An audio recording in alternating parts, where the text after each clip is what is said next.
Hello, what is up, friends? My name is Kay and welcome back to my channel. So today we are going to be talking about episode 4 of Survivor 43.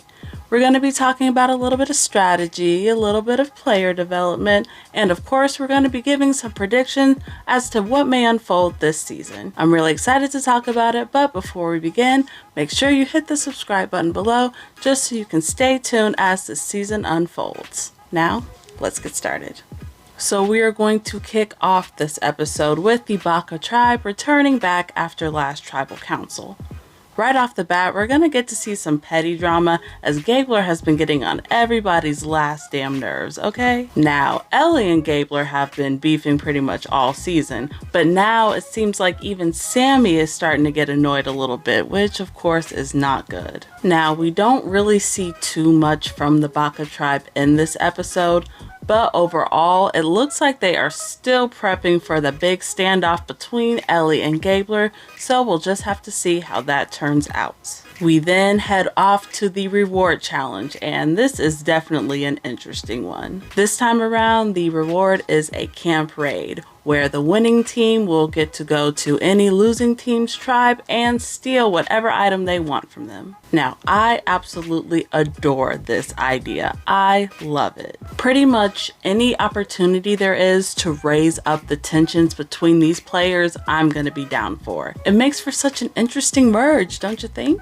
Right off the bat in this reward challenge, the Vessi tribe is dominating. I mean, Cody is absolutely going for it. He really has something to prove after the last few days. Vessi is ultimately able to pull out the win, and now they have a pretty tough decision to make. Whose camp are they going to raid, and what are they going to take? We're going to see that Cody is going to push to make a pretty brutal move here and play offense. Cody wants to take a machete, a vital item that will hurt another tribe. However, his tribe mates disagree and they would rather take the defensive route and take food or something else that will help nourish their own tribe. But alas, Cody is the one that is picked to go on the raid, so ultimately the decision will be up to him. The Coco Tribe is selected as the targets for the raid, and I think that's probably the right decision to make.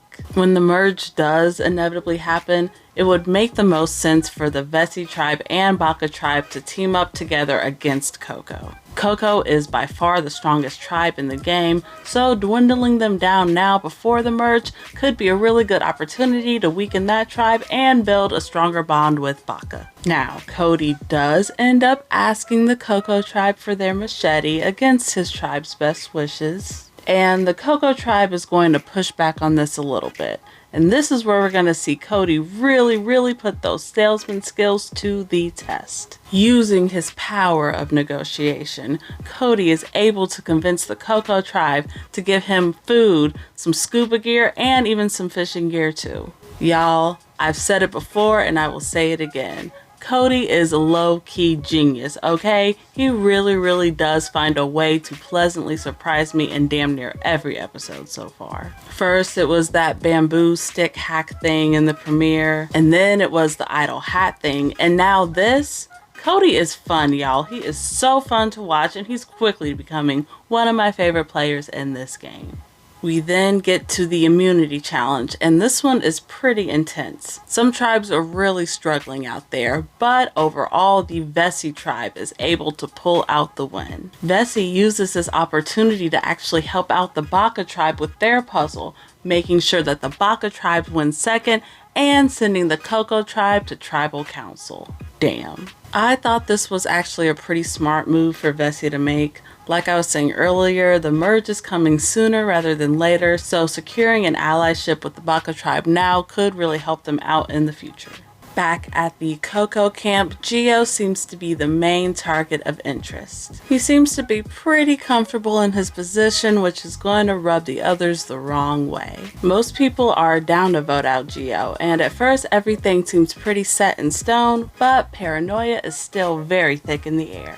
Lindsay especially is really nervous that her name is being thrown out there, and she's really starting to let it get the best of her. Now, it doesn't seem like anybody's targeting her, but to be fair, if they were, she probably wouldn't know it. She lets her allies know about her worries, but that only makes things worse. Now she looks untrustworthy. Great. It gets to the point where all of a sudden Lindsay goes from being completely safe to being a liability, and now she's even in danger of being voted out. Yikes. The Coco Tribe goes off to their first tribal council of the season, and at first it's really lighthearted and all fun and games, but it gets real serious real quick. Lindsay starts calling people out, it gets a little bit awkward. The conversation eventually moves on to Lindsay's paranoia, and she kind of admits that she can't trust her allies, which isn't good. We do also get all the usual survivor metaphors, and after that it's time for the vote. The votes are read, and in a total shock to me, Lindsay is the one that is voted out.